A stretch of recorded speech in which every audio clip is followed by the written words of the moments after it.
Hi guys, welcome back to my channel. I don't know if you guys have noticed, but I actually changed the name of this channel from Actuaries and Creativity to just my name. I have an explanation of why I did this.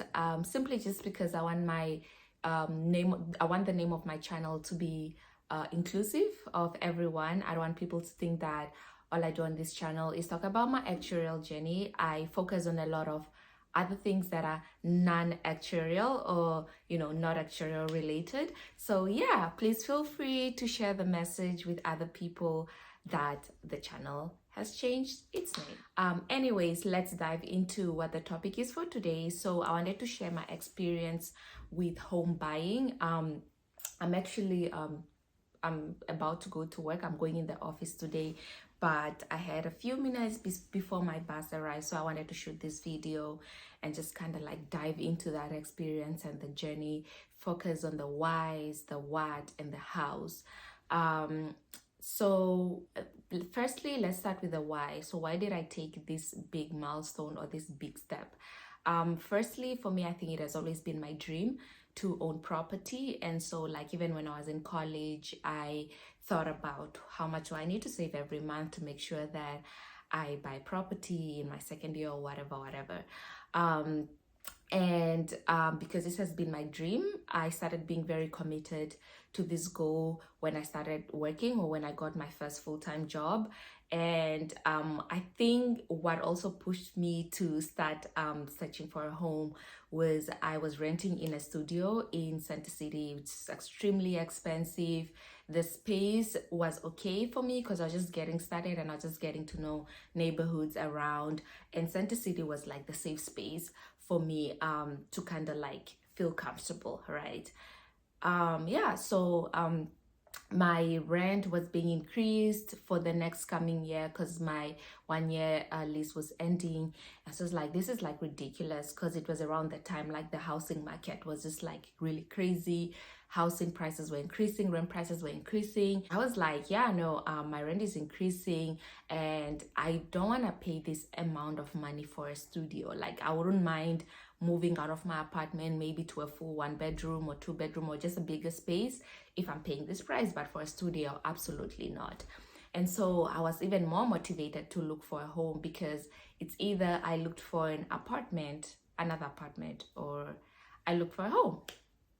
And that, made me want to research more.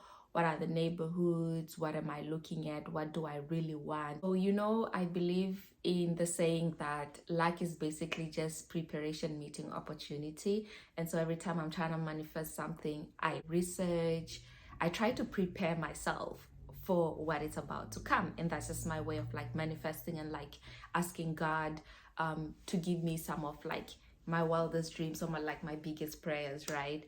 And so like I was watching YouTube videos on like buying homes, the pros and the cons and all of that. And yeah, so I would say that that's basically how I started. And I remember at the beginning of 2022, I wrote in my journal that I really want to own my first property this year, but my goal was to really get that at the end of the year. And I wasn't sure if it was going to be here in the US or like at home in Namibia. But I was like, you know what, like it doesn't make sense me trying to get property whether at home or here, and like I'm still renting and paying so much money in rent, which is just basically a monthly expense. And so I wanted to do something where I can maybe have a space, whether it's just like buying a 1 bedroom condo, apartment, or a house, whatever it is, and be able to build equity in that. Even because at the end of the day, I'll have to pay a lot of money to live in Philly, so I might as well put it into like an aspect where I can gain equity from. And the house, let's focus on the house. So no, before the how, let's do the what.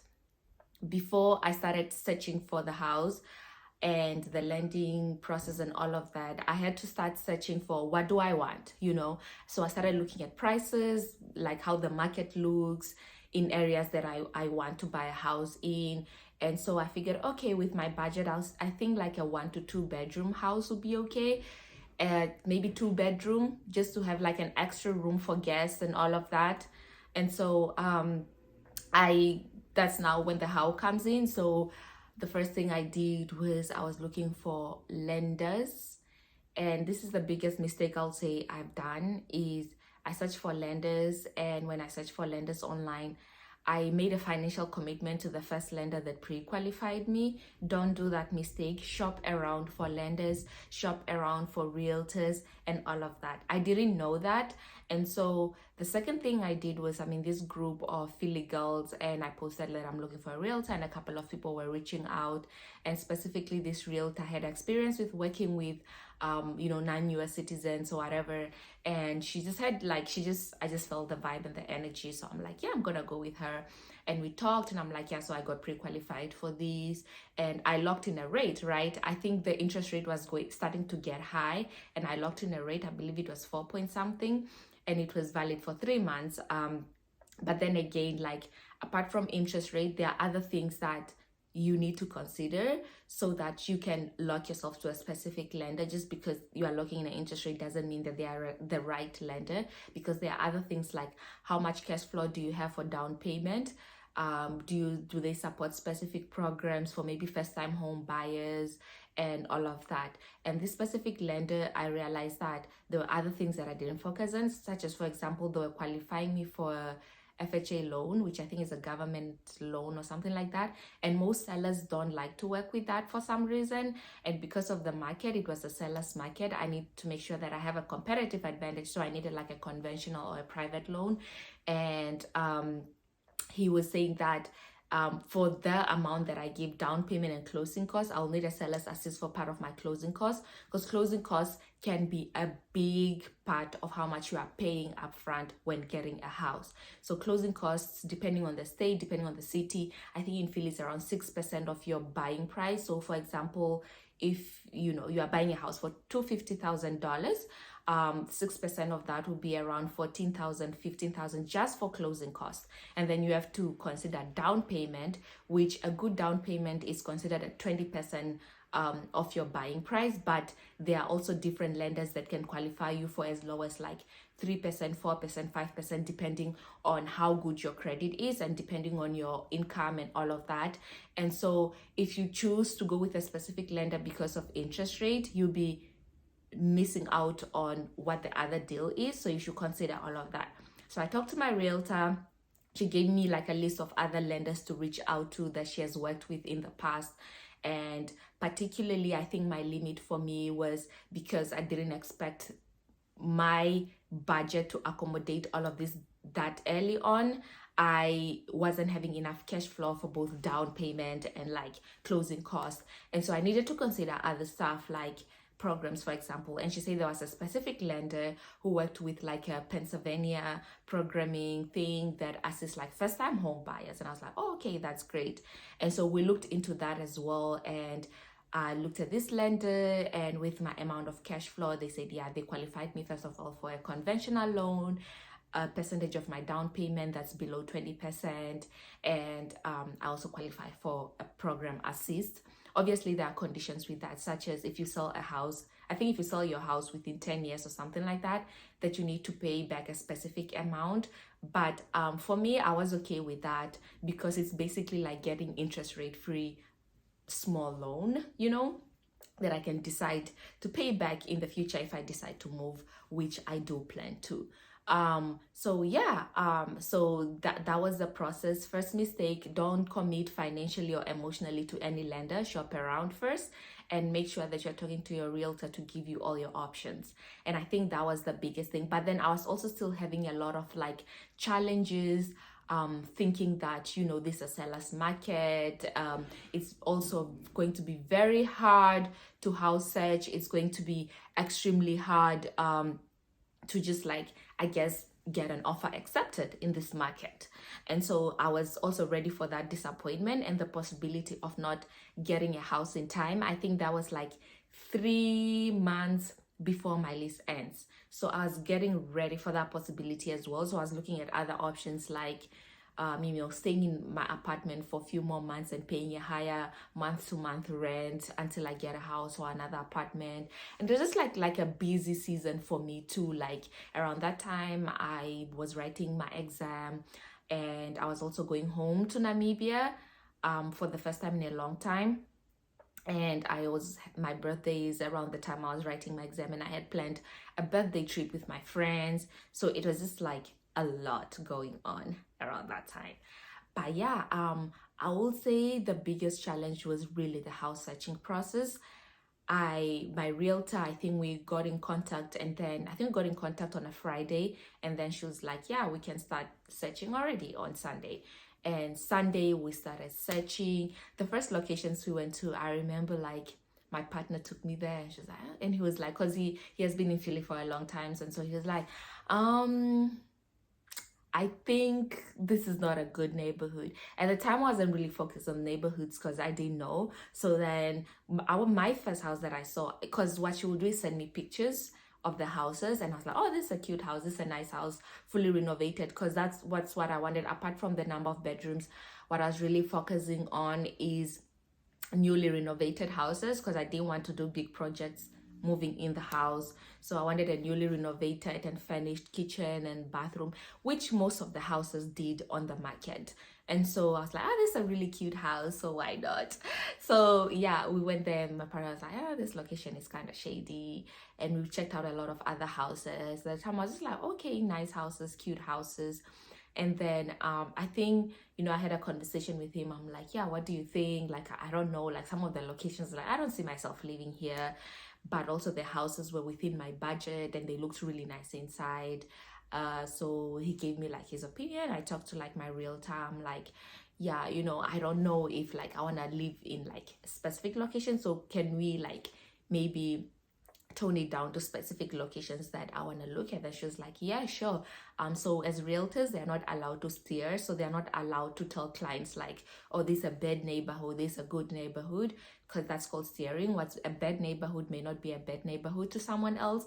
And in America, especially bad neighborhoods are characterized by like, and like underdevelopment, which mostly Black communities live in. So like there are some also racial factors that come into play, and they're not allowed to do that. So she didn't really, give me opinion of like, yeah, these are good neighborhoods you should focus on, but she gave me resources to look at like the crime rates in those areas, like school districts, and yeah, just to focus on these things. And what she just told me is that you can always change the house, you can renovate the house, change how the house looks, but you can't change the location of your house. So that I took away from that, because I'm like, okay, so my concern is really focusing on a good neighborhood where I'm okay to live in, and like I'm not feeling unsafe or whatever. And even if I have to compromise on some of my other stuff. And so that's what I ended up doing. We started focusing on only one neighborhood that I really wanted to move on, where the prices were not too bad, but it was also like a good neighborhood that I can live in, right? So we started home searching. But then another thing with Philly too, it's like block by block or street by street. You can go to a good neighborhood and the next street is bad, or you can go to a bad neighborhood and the next block or street is really good. So there was also that variety, and like that variation also mattered in the house that I chose. And so this process went on, I would say, for about 2 months. It went on. I would say I had one offer that was declined, but I'm glad this offer got declined, because the offer that was accepted on that house actually didn't fall through because the house didn't pass inspection. So this house was in a really good neighborhood, but it had a lot of projects to be done in the future. And I guess for some reason the house didn't pass the inspection. That would have been another expense, because as a client, you pay for your inspection in advance before your offer even gets accepted. So yeah, I was happy. But then also as time was getting closer, I started praying to God. I was like, God, you know what? Like, I know this is a vision you have installed in me. This is something that I really want, but I also want you to do your work and give it to me in perfect timing. Whatever that is to you, I just need this in perfect timing. No rush. I'll be okay if this doesn't work out in the time frame that I want it to work out. And I prayed to God about that. I was getting closer to my exam and also getting closer to me going home and having to move out of my apartment. And one day I think we started searching, and she's like, oh, it's some more houses on the market. We went to check out these houses. I was really in love, but they were a little bit over my budget. Not like over my budget, but over what I wanted to spend on the house. And I was like, yeah, I really like these houses. I think this is a house. And then she was like, yeah, but like if you really want it, like you need to give in an offer where you are giving your best or the highest you can go. Because right now it's a seller's market. And there's this specific house that I wanted, has been on the market for, I think, less than 5 days. And it already had 3 offers. And so I was like, I think I want this house. The only thing that I had to compromise on was the number of bathrooms. Didn't have the number of bathrooms that I wanted for the number of bedrooms, but I was like, it's a good location, it's fully renovated, and I think I want the house. But I had to give in a high offer because it already had offers on the table, and I gave in a really high offer. I think it was $20,000 over the selling price, and my offer got accepted. And then I paid around $600 for inspection. The house passed inspection. The inspector had really good impression about the house, saying the renovation was really properly done and he didn't really see like issues or whatever. But you can also negotiate on certain things. We negotiated on certain things of the house to either get a seller credit or for them to fix the stuff. And so little things like maybe like, pipes outside to be extended. We got seller credit. I think the roof, they said that the roof was renovated recently, but the inspection showed that it will need repair in the next coming years. And so we got like a lot of seller credit for that. And then certain things like, they need to make sure that, the dispenser in the fridge is working, the heater is working, all the bulbs are working, all of that. So like all of that, they've done it. They've accepted all the things that we negotiated on. So that was a really good sign. And then after that process, you also have to wait for the appraiser to come in. The appraiser is brought in by your lending company.